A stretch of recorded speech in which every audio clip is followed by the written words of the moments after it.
Assalamualaikum warahmatullahi wabarakatuh. Salam sejahtera bagi kita semua.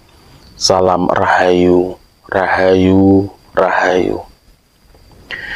Jumpa kembali dengan saya di channel YouTube Mambu Santri Channel. Baik sahabat-sahabat, di kesempatan yang baik ini nanti kita akan membahas sebuah judul gitu ya, sebuah tema, yaitu cara mengetahui, 3 cara mengetahui kita ini mempunyai khodam pendamping atau tidak. Seperti yang sudah kita ketahui bersama, bahwasanya khodam itu adalah berasal dari bangsa jin yang mendampingi manusia. Tetapi jin ini sudah berenergi yang positif. Dia sudah menjinak gitu ya.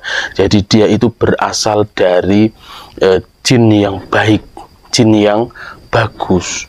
Jadi ketika dia memang mendampingi manusia, maka dia akan membantu manusia tersebut.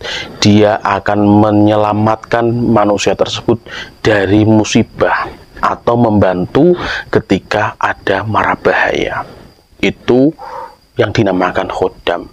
Dan tidak semua orang ini didampingi oleh khodam dari bangsa jin. Kalau manusia memang didampingi oleh khodam gitu ya, tapi kan tidak semua dari bangsa jin. Kalau manusia itu pasti ada yang mendampingi, misalnya dari malaikat atau yaitu dari sedulur papat gitu ya. Tetapi untuk khodam jin itu tidak semua manusia didampingi. Nah, sebenarnya ada beberapa faktor gitu ya yang mengakibatkan kita ini didampingi oleh khodam, dan itu kita bisa mengetahuinya. Misal dari khodam leluhur, kita bisa mengetahuinya dari nenek moyang kita terdahulu. Ada nggak dari leluhur-leluhur kita terdahulu ini orang sakti? Ada jalurnya nggak ke atas bahwa mbah kita atau buyut kita ini orang yang winasis, orang yang mempunyai kesaktian, orang yang dijagokan, orang yang mempunyai keahlian spiritual, ada enggak? Kalau memang di atas kita ini ada yang ahli spiritual, berarti kita ada kemungkinan besar untuk didampingi oleh khodam. Itu sebenarnya bisa diketahui lewat faktor itu. Ada juga yaitu khodam amalan. Kita mengamalkan amalan-amalan nggak setiap hari. Kita membaca wirid atau membaca mantra nggak setiap hari. Kalau kita membaca itu melanggengkan istiqomah, kita wirid setiap hari, kita lantunkan, kita baca, berarti kita ada kemungkinan juga bahwa kita akan didampingi oleh khodam. Kan gitu ya. Atau misalnya kita di rumah ada sebuah pusaka atau enggak. Kalau kita kok ada peninggalan benda pusaka atau benda bertuah, ada juga kemungkinan kita ini didampingi oleh khodam. Tetapi kalau dari faktor-faktor tersebut, dari faktor-faktor khodam ini mengikuti manusia, kita tidak tahu sama sekali. Misal dari faktor leluhur, kita juga tidak tahu siapa nenek moyang kita, bagaimana kiprah dari leluhur kita, dari mbah kita, dari buyut kita tidak tahu. Kita juga harus menerka, kita harus ambil jalan supaya kita tahu. Nah, di kesempatan kali ini, dari yang panjenengan tidak tahu dari semua faktor itu tadi, panjenengan bisa melakukan 3 cara yang akan kami bahas, yang akan kita bahas di kesempatan kali ini. Nah, lalu apa saja sih 3 cara tersebut yang bisa kita ketahui supaya kita mengetahui bahwa kita ini didampingi oleh khodam, karena kita tidak mengetahui faktor-faktor dari yang menyebabkan kita didampingi oleh khodam, kan gitu ya. Cara yang pertama supaya kita mengetahui kita ini mempunyai khodam atau tidak, yaitu kita lihat dari tubuh kita sendiri, kita ini mempunyai kekuatan batin yang kuat atau tidak.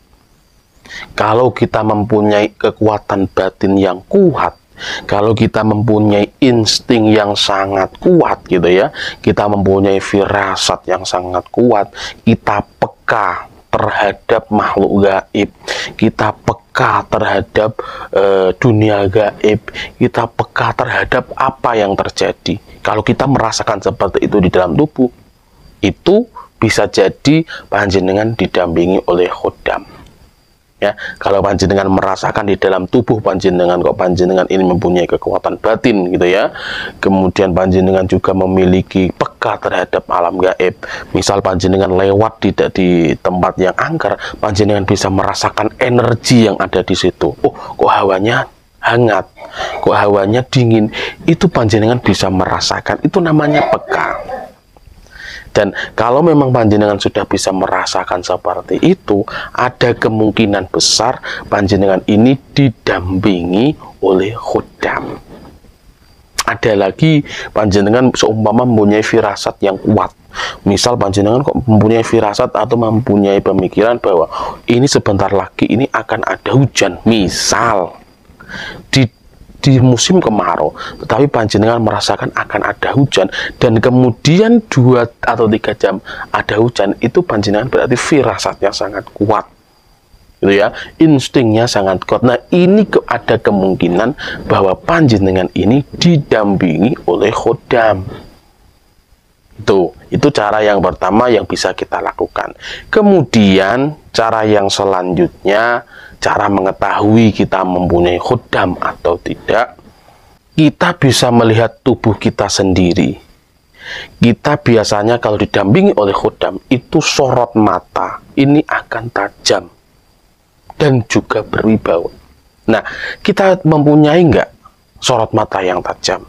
Kalau kita berbicara kepada orang ini, kita sering mengalihkan mata kita atau kita menatap mata orang tersebut.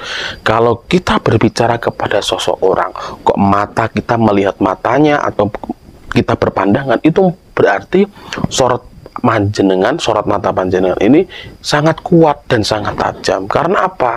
Kalau orang yang tidak memiliki sorot mata yang sangat tajam, biasanya kalau dia berbicara itu akan menunduk atau kita beralih kepada yang lain. Misal di sini ada orang, kita akan melihat ke sini. Karena apa? Kita tidak berani memandang wajah atau memandang mata lawan bicara kita. Ini cara yang kedua, yaitu mempunyai sorot mata yang tajam. Dan biasanya kalau sorot mata yang tajam, itu akan membuat orang yang akan di depan kita ini menunduk, akan merasa rendah diri, dan akan bisa menaklukkan lawan kita kalau kita mempunyai sorot mata yang tajam. Dan biasanya ketika kita mempunyai sorot mata yang tajam, otomatis kita akan mempunyai wibawa yang sangat besar, prabowo kita akan sangat tinggi. Nah, itulah sebabnya orang-orang di sekeliling kita ini akan hormat kepada kita. Orang di sekeliling kita akan respect kepada kita, akan segan kepada kita, akan menghormati kita, karena kita mempunyai sorot mata yang tajam dan kita juga didampingi oleh khodam. Nah, itu panjenengan bisa merasakan sendiri. Kalau kita berbicara kepada seseorang, kita suka mengalihkan pandangan atau tidak, atau kita melihat matanya. Kalau kita bisa melihat mata orang tersebut, otomatis kita juga bisa menduga bahwa saya ini mempunyai khodam. Itu. Kemudian cara yang selanjutnya, cara yang ketiga, cara yang terakhir, kita mengetahui kita mempunyai khodam atau tidak, yaitu biasanya orang tersebut mempunyai ilmu spiritual yang sangat tinggi. Nah, ini juga kita bisa merasakan dari tubuh kita. Kita ini mempunyai ilmu spiritual yang sangat tinggi, enggak?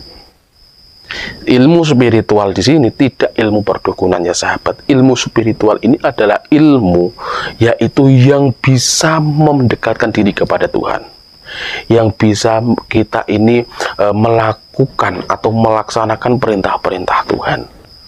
Kita bisa meninggalkan larangannya, kita bisa menjalankan perintahnya. Ini ilmu spiritual yang sangat tinggi. Dan ketika kita sudah menjalankan ibadah, kita sudah melakukan ibadah kepada Tuhan, otomatis akan ada keistimewaan di dalam tubuh kita. Misal kita bisa menyembuhkan, dengan media air. Kita bisa menyembuhkan anak yang sakit sawan.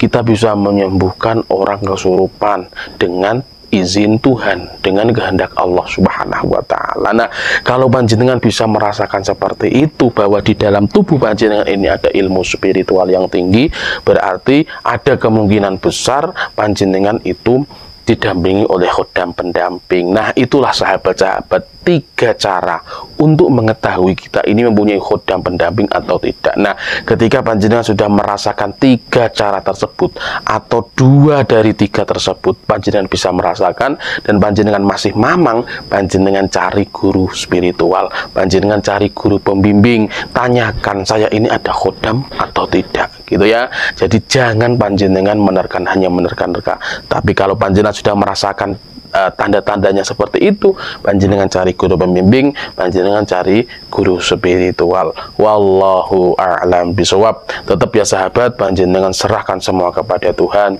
pasrahkan semua kepada Tuhan, karena hanya Tuhan, hanya Allah Subhanahu wa Ta'ala lah yang maha kuasa di atas segala-galanya. Ya, terima kasih kepada sahabat-sahabat yang sudah menonton video sampai di detik ini.